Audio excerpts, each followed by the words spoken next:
Bom dia a todos. Tá dando para me escutar bem? Tá? Então vamos lá. Primeiro eu vou fazer uma oração para a gente começar e depois a gente começa a conversar. Então vamos lá. Senhor, fazei-me instrumento de vossa paz. Onde houver ódio, que eu leve o amor. Onde houver ofensas, que eu leve o perdão. Onde houver discórdia, que eu leve a união. Onde houver dúvidas, que eu leve a fé. Onde houver erros, que eu leve a verdade. Onde houver desespero, que eu leve a esperança. Onde houver tristezas, que eu leve a alegria. Onde houver trevas, que eu leve a luz. Ó Mestre, fazei-me que eu procure mais, consolar que ser consolado, compreender que ser compreendido, amar que ser amado, pois é dando que se recebe, é perdoando que se é perdoado, e é morrendo que se vive para a vida eterna. Assim seja. Então, meus amigos, primeiro eu gostaria de agradecer muito a oportunidade de estar aqui conversando com vocês nessa manhã de domingo. Para mim é sempre uma felicidade muito grande vir aqui conversar, para a gente trocar ideias, trocar palavras. E eu separei um tema assim, muito recorrente, que eu gosto muito de conversar, para a gente poder refletir aqui hoje, que é sobre essa questão da reencarnação e das consequências de como a gente enxerga a nossa vida e tudo mais. E eu até gostaria também de agradecer as palavras do seu Omar, porque encaixou certinho com o nosso momento de agora, com o que eu tenho para trazer para vocês também. Então, a primeira coisa que eu queria trazer aqui, que a gente está dentro de um centro espírita, certo? E dentro do espiritismo, uma das concepções fundamentais é essa questão da reencarnação. Mas, o que eu vim também trazer aqui para vocês hoje é que essa questão da reencarnação não é só do espiritismo. Praticamente, a grande maioria das culturas do nosso planeta também tem essa questão da reencarnação em suas bases fundamentais, muito estabelecidas, né? Quando a gente pega, por exemplo, assim, a gente fala do Allan Kardec, né? Mas o Allan Kardec não era o nome do francês que estava lá. Allan Kardec é o nome de uma outra reencarnação que ele teve, quando ele estava nas Galhas, na Terra das Galhas, lá na época do Império Romano e tudo mais. E aí ele era um druida, né? E o nome daquela personalidade dele era Allan Kardec. E dentro da cultura celta, a reencarnação era tão importante assim, era tão forte a crença dentro da reencarnação, que Leon Denis conta que quando existia algum tipo de guerra, os povos eles tinham muito medo dos celtas porque eles não temiam a morte, eles não tinham medo da morte, né? Isso é um exemplo também. Dentro da África, a África não é um país, a África é um continente. E dentro desse continente chamado África, tem muitas culturas diferentes, muitas culturas diferentes. Quando a gente pensa nas religiões afro, a gente pensa muito nessa cultura dos orixás, mas a cultura dos orixás vem da região da Nigéria e daquela região principalmente. Mas em outras regiões da África também tem culturas muito diferentes da cultura dos orixás e que é muito espiritualizada também. Quando a gente pega a região da Angola, na África, que existe os povos bantus, existe um culto muito forte dos espíritos lá também. E que tem incorporação, tem tudo, tem contato com os espíritos e tudo mais. Dentro do Brasil, durante o período colonial, que nem tinha africanos no período inicial, existia apenas os índios. Tem muitos historiadores brasileiros, um que é muito importante, que eu gosto muito de estudar, que ele chama Ronaldo Weinfans, que é um historiador mesmo, de universidade, que ele pesquisou muito a fundo. Existia alguns cultos indígenas que os próprios portugueses vão denominar, os índios eles não tinham nome para aquilo que eles praticavam, né? Mas os próprios portugueses, colonizadores daquela época, vão denominar aquelas práticas indígenas de santidade inicial, e que também tinha incorporação de espíritos, também tinha toda essa questão, eles também falavam de vir de novo na terra, e tudo mais, e tudo mais. Entre os índios, naquela época. Se a gente pega a cultura oriental, é muito forte a reencarnação. Existe um livro, que esse livro também é muito importante, que é a Bhagavad Gita. Né? A Bhagavad Gita, imagine só, é como se tivesse acontecendo uma guerra. E essa guerra é uma guerra entre famílias. Entre os Pandavas e os Kauravas. E existem 3 personagens dentro da Bhagavad Gita. Krishna, Arjuna e o Sanjaya, que é o narrador de tudo que está acontecendo. E Krishna é o mestre de Arjuna. Né? E aí, antes de começar a batalha, é tão interessante que Krishna fala assim para eles, olha, eu não vou, um vai poder ficar com o meu exército e o outro vai poder ficar comigo. Só que eu também não vou lutar nessa guerra, Krishna fala. Né? E aí Arjuna acaba escolhendo Krishna, porque Krishna era mestre dele, toda aquela coisa, e os Kauravas ficam com o próprio exército também de Krishna.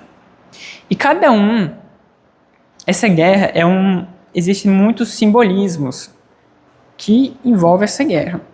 Porque essa guerra vai simbolizar todos os nossos conflitos internos e externos também quando a gente está encarnado na ignorância da matéria. Né? Krishna pode simbolizar os mestres superiores, o próprio nosso eu superior também. E Arjuna é a gente encarnado, sem saber o que a gente é, sem saber o que a gente está aqui, sem saber o que a gente está fazendo, para onde a gente vai, de onde que a gente veio, totalmente perdido. E aí, antes de começar a batalha, Krishna, ele paralisa tudo, e congela o tempo. E aí ele vai até Arjuna no meio do campo de batalha. E Arjuna olha todo aquele pessoal, e ele vê que do lado contrário dele estão seus parentes, também seus professores e tudo mais, porque são guerras entre famílias. Porque os Kauravas têm todo um contexto especial que eles estavam causando discórdia, muitas complicações e tudo mais. E os Pandavas era uma minoria ali no meio também. E Arjuna fica profundamente comovido e ele diz para Krishna que ele não vai lutar. E quando ele fala, o primeiro capítulo da Bhagavad Gita é esse, né? É o sofrimento de Arjuna, é a tristeza de Arjuna. E é a mesma coisa quando a gente está encarnado e a gente fala, nossa, por que isso acontece comigo? Por que eu estou passando por isso? Por que isso acontece? E a gente fica nesses profundos questionamentos em relação à vida, em relação a nós mesmos, totalmente perdidos, confusos e tristes, sem saber o que fazer. Né? É muito engraçado, né? Porque nessa cena inicial, aí fala assim, né? Krishna, sorrindo, desce da carruagem e ele começa a falar com Arjuna. E a primeira coisa que Krishna ensina para Arjuna é sobre Samkhya Yoga. E a doutrina do Samkhya vai tratar da nossa natureza real de ser. O que a gente realmente é. E a primeira coisa que Krishna vira para Arjuna e fala assim, Arjuna, você não é esse corpo. Você é espírito. Esse corpo é apenas uma roupa que o teu espírito veste, que depois vai trocar. O teu verdadeiro ser, a água não molha, fogo não queima, o vento não seca, as armas não têm capacidade de ferir. E ele começa a ensinar para Arjuna o que ele realmente é. Que ele não é esse corpo. né? E depois que ele fala para Arjuna dessa natureza real do ser, ele começa a ensinar para Arjuna sobre yoga. Que yoga é essa ciência da realização divina, da união do ser com o todo. Porque na Índia é extremamente interessante. Dentro do hinduísmo, que hinduísmo é uma palavra que outras culturas deram para aquilo que eles faziam. O nome real do hinduísmo é chamado de Sanatana Dharma, né, que é o Dharma eterno. E dentro do hinduísmo, há os livros fundamentais, é o que eles chamam de Vedas. E o simbolismo disso é super interessante também. Hoje em dia, a gente vive numa sociedade altamente avançada tecnologicamente, né? Com muitos conhecimentos, com muitas tecnologias, com muitas coisas, conhecimento de engenharia, de matemática, de física, até mesmo de medicina. Mas percebam uma coisa: por mais de conhecimentos que a gente tem desse tipo, de engenharia, de medicina, de biologia, nenhum desses conhecimentos encerra com o sofrimento humano. O ser humano ele continua sofrendo, mesmo com todos esses conhecimentos. Ele continua muito depressivo internamente, perdido, confuso, por mais que ele vive numa sociedade muito avançada tecnologicamente. E a gente pergunta: qual é o conhecimento mais avançado que um ser pode ter? Se a gente pensa, né, igual os filósofos gregos, né, acho que, se eu não me engano, é Aristóteles que falava que felicidade era a meta das metas, né? Se a gente pensa que tudo que a gente faz é pensando, nossa, quando eu fizer tal isso, eu vou ter um certo bem-estar, uma felicidade, um prazer, alguma coisa assim, a meta das metas de todo ser humano, de todo ser existente, é buscar essa tal de felicidade. Não importa o que a gente esteja buscando, é sempre pensando assim, nossa, quando eu tiver tal coisa, quando eu conseguir tal coisa, quando acontecer tal coisa comigo, nossa, aí eu vou ser feliz. Quando eu conseguir vender meu carro, nossa, eu vou estar aliviado. Quando eu conseguir quitar a minha casa, sabe? Toda aquela coisa assim, eu vou estar, nossa, tranquilo. Quando eu arrumar alguém, vou estar tranquilo. Quando eu conseguir comprar um carro, eu vou estar tranquilo. E assim são os mais diversos desejos que param dentro de cada ser humano encarnado. A gente acaba depositando essa felicidade em alguma coisa. Só que o mais engraçado é que mesmo quando a gente consegue cada uma dessas coisas, a gente não se sente realizado. E novos desejos vêm, às vezes frustrações, ou quando esses desejos são frustrados, e tudo mais. E quando a gente pensa através dessa visão, a gente pensa assim, nossa, então qual que é o conhecimento que elimina o sofrimento real e que traz essa realização? Então eles vão falar que o conhecimento mais avançado é o conhecimento de si mesmo. É o conhecimento de sua própria natureza. Por isso que a palavra Vedas significa conhecimento. E a parte filosófica dos Vedas se chama Vedanta, que é a parte onde eles vão tratar do conhecimento de si mesmo. Por isso que é o final do conhecimento, é o conhecimento do conhecimento. Se chama Vedanta. E dentro do Vedanta, o que eles vão conversar? A relação nossa, da alma individualizada, com a consciência divina. É isso que vai tratar esse estudo filosófico.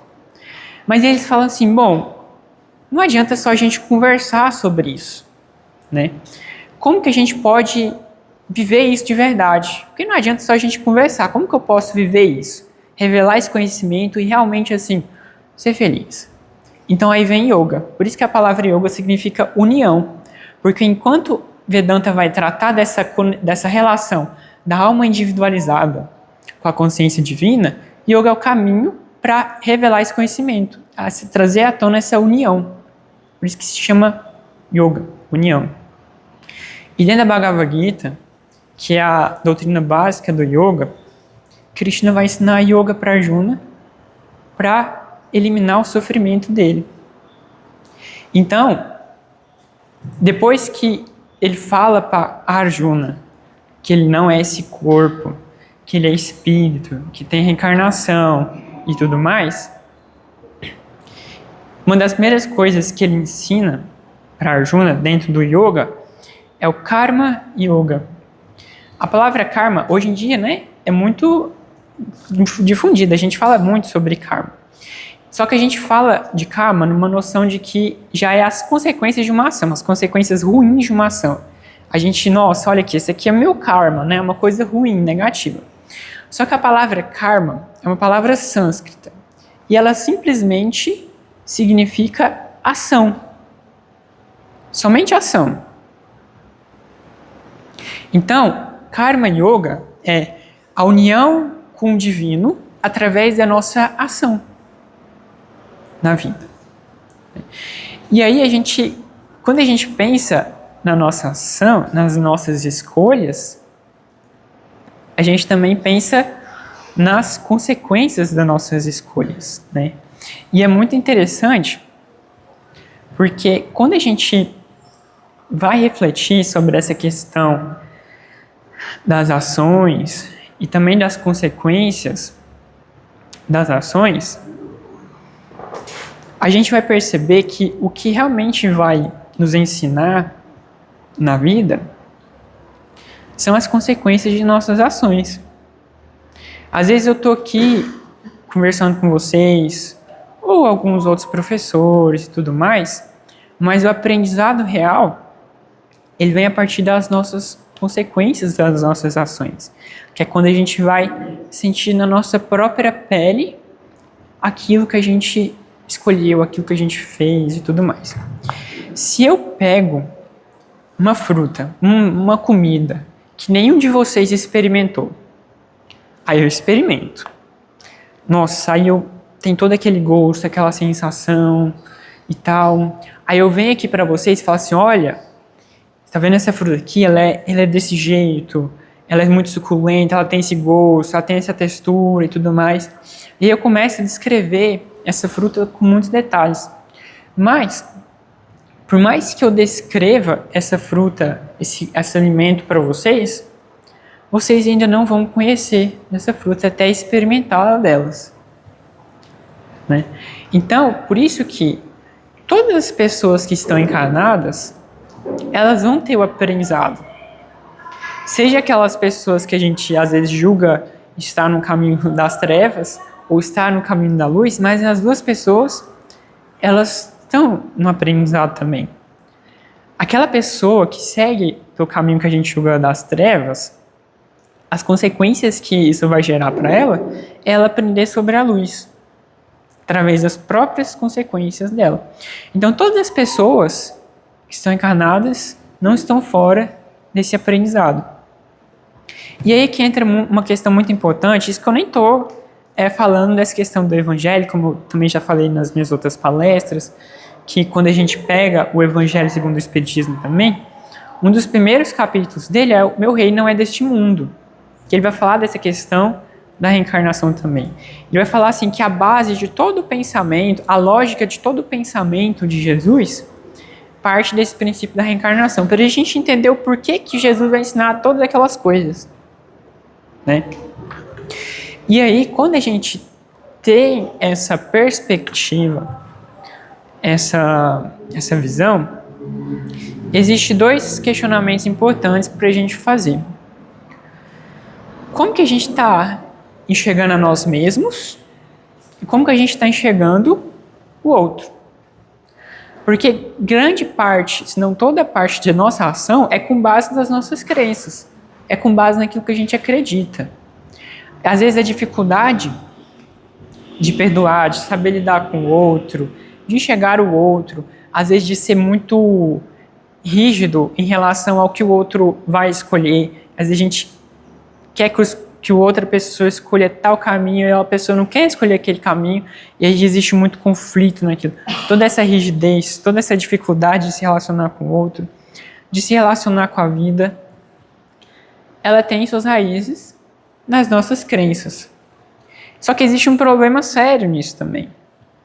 Porque grande parte da gente, a gente tem essas crenças enraizadas em muitos hábitos há muito tempo. Há muito tempo. Se a gente tem um poço, né? Imagina um poço vazio. A água desse poço é limpa. Poço fundo. E a gente começa a jogar um monte de lixo dentro desse poço. Até que chega um momento que esse poço ele é totalmente tampado de lixo. E a gente continua jogando lixo em cima desse poço até formar uma montanha de lixo. Assim é a gente também quando a gente aprende uma certa forma de pensar. E a gente, para mudar isso, para tirar todo esse desentulho de dentro desse poço, é complicado.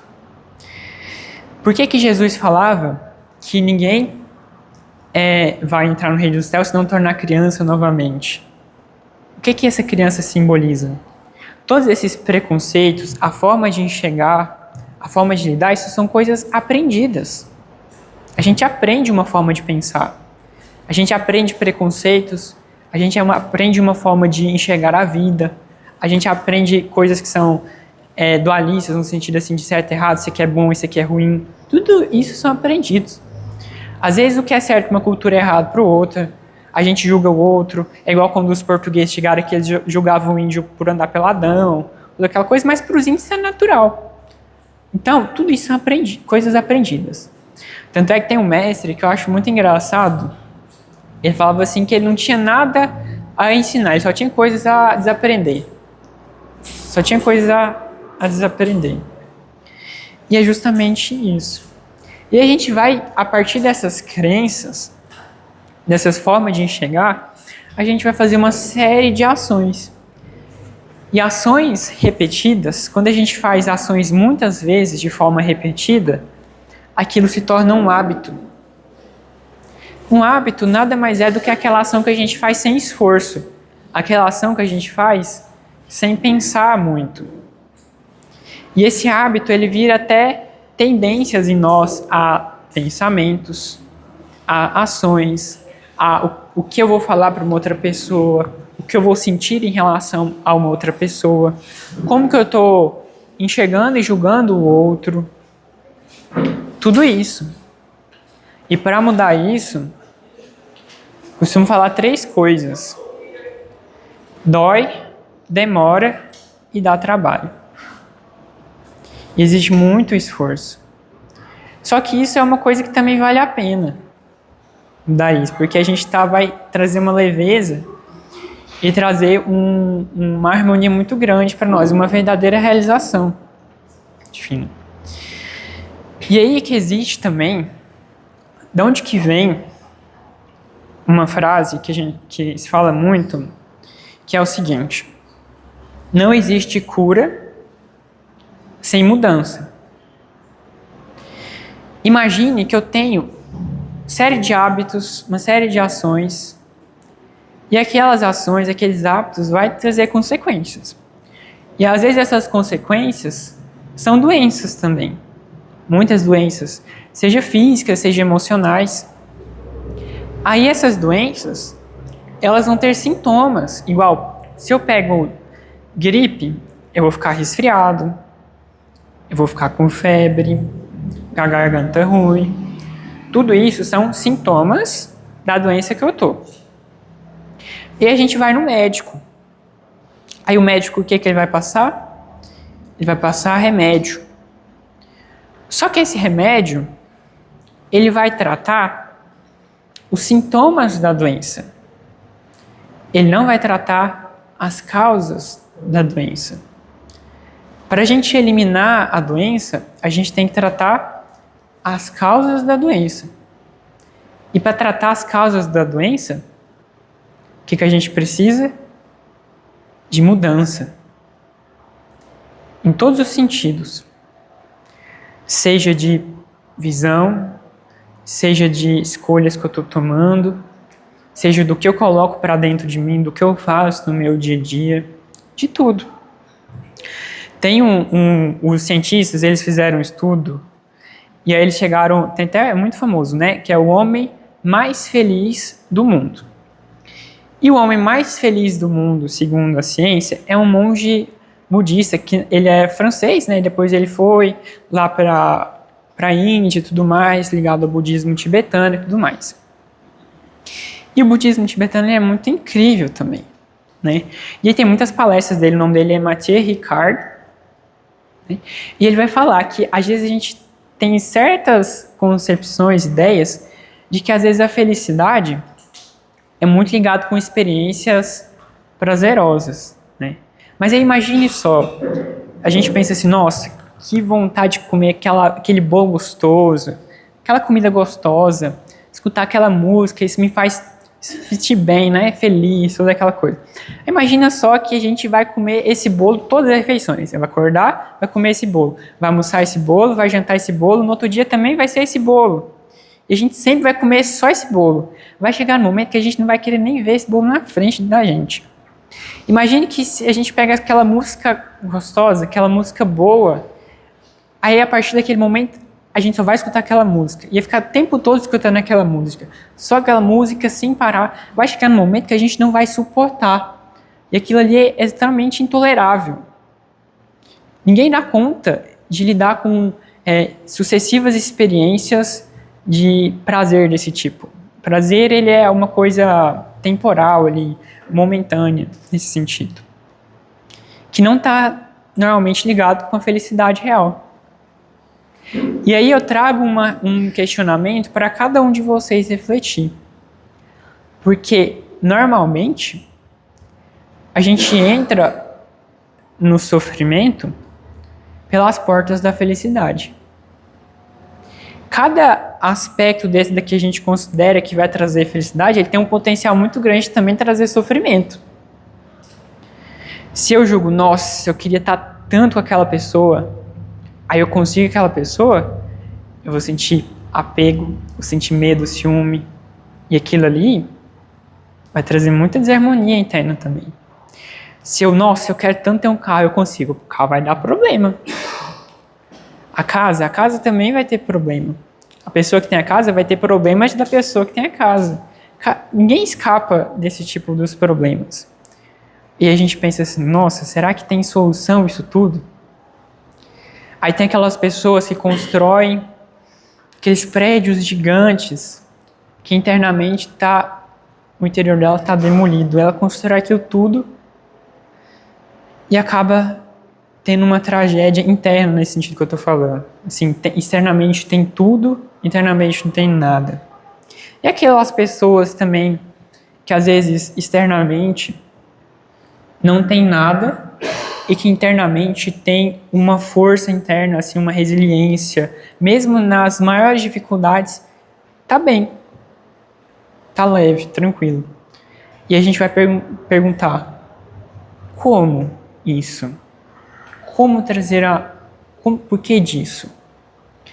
E uma das questões que também Karma Yoga vai falar é como que a gente se relaciona com as consequências da nossa ação. Porque a gente deposita muito no erro e no acerto, né? E às vezes o erro pode ser um grande acerto, às vezes o acerto pode ser um grande erro. Às vezes aquilo que a gente julga que vai dar muito prazer traz muito sofrimento. É aquilo que a gente julga que vai trazer muito sofrimento, traz muita felicidade. E já quase no finalzinho da nossa conversa aqui, tem uma coisa dentro disso tudo de mudanças, porque isso também daria horas para a gente conversar sobre esse tema. Mas tem a cereja do bolo que eu queria trazer para cada um de vocês, levar no coração hoje, que vai totalmente de encontro com a fala de Selmar, que é essa questão, às vezes, do perdão, da vingança e tudo mais. Por conta dessas crenças, por conta da forma como a gente enxerga nós mesmos, enxergamos o outro, e a gente está no meio desse oceano de diversidade da vida, a gente não sabe o que pode acontecer. E às vezes as outras pessoas nos fazem coisas muito chatas, coisas muito complicadas, que às vezes a gente não sabe lidar. E a vingança é uma coisa, é que nem tacar fogo no álcool, ela explode. Cada pessoa fica cega pela vingança. A gente não consegue lidar com isso. Às vezes aquela pessoa que, às vezes muito materialista, às vezes a pessoa é boa, mas tem ideias muito materialistas. E aí vem uma outra pessoa, às vezes o filho morre, uma pessoa muito querida morre, e ela não consegue de forma alguma lidar com aquilo. E cada um dessas emoções, desses sentimentos, isso pode acontecer nas mais diversas coisas. É um patrão que manda um funcionário embora, e surge um desejo de vingança na outra pessoa. Um professor que às vezes dá bronca no aluno, o aluno fica chateado, com raiva. Enfim, as mais diversas situações. E cada um desses sentimentos, quem vai sentir vai ser a gente. E aquilo vai irradiar. E cada um dessas coisas vai fazer com que a gente fique muito mal. E através dessa perspectiva, as pessoas, o mundo, ele se torna um agente de doença em nós. Né? E aí dentro do budismo tibetano, inclusive esse monge que eu falei para vocês, eles falam muito dessa prática que eles fazem, que é a meditação do amor universal, a meditação da compaixão. Que eles falam assim, pode fazer uma lista de pessoas, ou pode pensar em pessoas. Normalmente, tem várias formas de fazer, né? Às vezes a gente pensa em pessoas que a gente tem um afeto bom. Depois pensamos em pessoas que, às vezes a gente encontra na rua, a gente não tem nenhum vínculo, pessoas neutras. Depois a gente pensa em pessoas que traz esse sentimento de raiva. A imagem da pessoa faz a gente ficar com raiva. Puto da vida. E a gente vai pensar nessas pessoas e vai falar assim, eu desejo, e a gente vai desejar felicidade para aquelas pessoas. Vai desejar que aquela pessoa encontre as verdadeiras causas da felicidade, encontre as verdadeiras causas do sofrimento e que aquela pessoa seja feliz. O desejo pela felicidade do outro também traz a nossa felicidade nesse sentido. Também cura. Quando a gente muda essa perspectiva, as pessoas, elas se tornam um agente de saúde em nós. A gente muda esse sentimento em nós, quando a gente também deseja felicidade pelo outro. Só que isso não é fácil. E como eu falei, isso também demanda uma certa disciplina para construir um hábito em cima disso. O hábito são ações repetidas várias vezes. E quando a gente faz isso muitas das vezes, a gente traz leveza para o nosso interior. A gente traz harmonia, a gente traz muita sabedoria nesse sentido. Então, eu queria fazer esse convite para cada um de vocês. Testar, é um experimento. É que nem essa fruta que eu falei para vocês, eu estou oferecendo a fruta. Aí cada um vai falar, não quero experimentar dessa fruta, eu vou experimentar. E quando vocês experimentarem, vocês vão saborear dessa fruta e ver o que isso causa dentro de cada um de vocês. O que desejar felicidade para o outro, desejar que o outro encontre as causas do sofrimento, desejar que ele encontre as verdadeiras causas da felicidade, vai causar em você. Experimente isso e veja o que isso causa. Então, meus amigos, já passou uns 5 minutinhos do nosso tempo. Gostaria de agradecer muito a presença de cada um de vocês aqui. Para mim é sempre muito importante vir aqui conversar com cada um de vocês. Eu fico muito feliz de estar aqui e gostaria de agradecer essa oportunidade, desejar uma ótima semana para a gente e até nosso próximo encontro. Vou passar as palavras novamente para o seu Mar.